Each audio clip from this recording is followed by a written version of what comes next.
ባላገር ገበሬ ጎጃሜ እንጂ ምንም ጀርመን ሰራሹ መርቼዲስ ሜይባክ ጂኤልኤስ 600 የማይመስለው ሌክዠሪየስ መኪና የሀገራችንን የኮሪደር ገጽታና የፒያሳን አስፓልት ከተቀላቀለ እነሆ ሳምንታት አልፈዋል። ባለፎቶዎቹን ጎጃሜዎች በአስፓልት ከዚህ ቀደም የተመለከታቸው ደግሞ በዚህ መጣችሁ ያስባለ ክስተትን የተፈጠረው በዚህ መኪና ምክንያት። ወደ ቤተሰቦቻችን እንኳን ወደ ውይይት ታክሲያችን በሰላም መጣችሁ።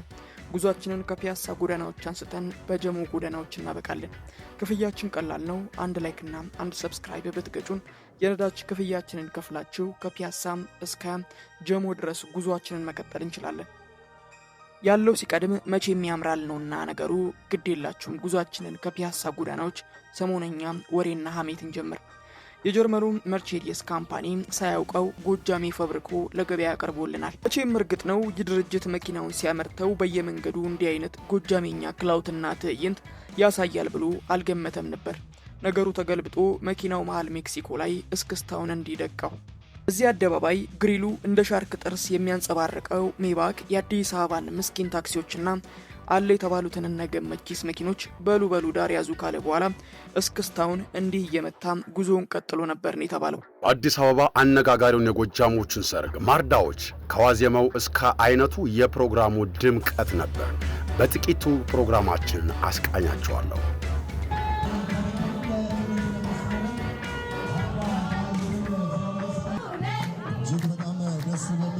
እንዲያገባ እንደዚህ ሲያገባ ማየት ለምትፈልጉት ጓደኛችሁ እና አንደኛ ጊዜ ሞን ለምትፈልጉት ጓደኛችሁ ቬንሽናሩ ተደግሶ በተጠራችሁበት ሰርግ ላይ የበላችሁ ጦታ አልስማማ ብሏችሁ ገብታችሁ ውስጡ ብትፈሱ የዊስኪ ጠረኑን አላየውም ብሎ ይክዳል። ልጥ ባለው የውጭ የሰርግ ፕሮግራም ተሞሻሪው ያልጨረስኩት ልብ ወለድ መጽሐፍ አለኝ ካለ ያለምንም ችግርና ያለምንም ረብሻ ውስጡ ይጨርስበታል ነው የተባለው። ይህ ጉደኛ ጎጃሜ ባለቅንጡ መኪና መርቼዲስ ሜይባክ ጂኤልኤስ 600 መኪና አይሱዙ ብሎ ድርጅቱ ቢያመርተው ቀጥቅጦ ቅጥቅጥ ሀገር አቋራጭ የትራንስፖርት መኪና የሰራው ሀበሻ ይህንን ቅንጡ የጀርመን ኢንጂነሮች ለከባድ አሸዋና ጭቃ መኪናውን ባውንስ እንዲያደርግ አድርገው ቢሰሩት አያልቅበቱ ሀበሻ እስክስታ አስወርዶ ታየ። የዚህ መኪና ሳውንድ ፕሮፊንግ አንድ የፈጣሪ ብሎላችሁ ውስጡ ግቡ እንጂ የውጭውን የኑሮ ውድነት ጩኸት አያሰማችሁም። ምናልባት ባለስልጣኖቻችን ያጋጠማቸው ይህኛው እንዳይሆን ፈራለሁ። እኔ አሁን ያሳሰበኝ ይህኛው የጎዳና ድርጊት አይደለም። የኔ ትልቁ ጉዳይና ያሳሰበኝ ጉዳይ የከተማችን ሴቶች ጉዳይ ነው። የሜይባክ ተመልካቾች ናቸው። አስቡት፣ በኮልኮሌ መኪና ነገ ጠዋት ማንም መለስ ብሎ የሚያዩችሁ እንደሌለ አውቃችሁ በሉ ወንዶች ሰብሰብ ብላችሁ ኑና እንዳዳር ባይ ነኝ። ለማንኛውም እንዲህ እያልን ጀሞ ደርሰናል። ወንድማችን ሴዶ የእናቱ ልጅ በሌላ ማሪያ ተመልሷል። ግድ የላችሁ ማዳምጡት የሚለዋለሁ።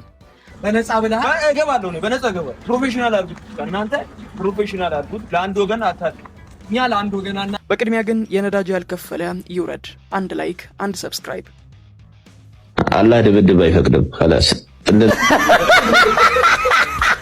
ከሰማይ ወርቅ ቢዘንብ የውድድር አልወዳደርም ብያለሁ።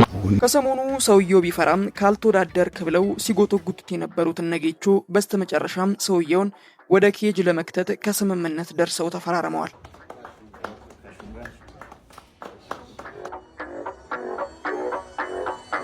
በከንፈሩ እነ ጀትሊና ብሩስሊን የሚያስንቀው ሴዶ አሁን ደግሞ ከማርሻል አርት ጠበብትነት ወደ ቱሪዝም ገጽታ ግንባታ ሚኒስትርነት ማሊያ ቀይሮ ብቅ ያለ ይመስላል።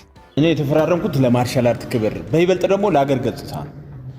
እኔ ካዘጋጆቹና ከሌሎች አካሎች እንደሰማሁት ከዚህ በፊት ፖርና ድንጋይ እንደዚሁም የአንዳንድ ኦቲዝም ሰዎችን አናት በመቀጥቀጥ የተካነው ሴዶ ራሱን እንደ ላሊበላ ሶፍ ዑመርና አክሱም ቅርጽ መመልከት ከጀመረ ዋላደር ሰንበት ብሏል። ለቱሪዝም ለሀገር ግንባታ ለሀገር ገጽታ ግንባታ በጣም ወሳኝ ስለሆነ ዓለም ትኩረት አሁን ደግሞ እኔ በጣም በቃ እኔ በመግባቴ ሙሉ ዓለም ትኩረት ተሰጥቷል።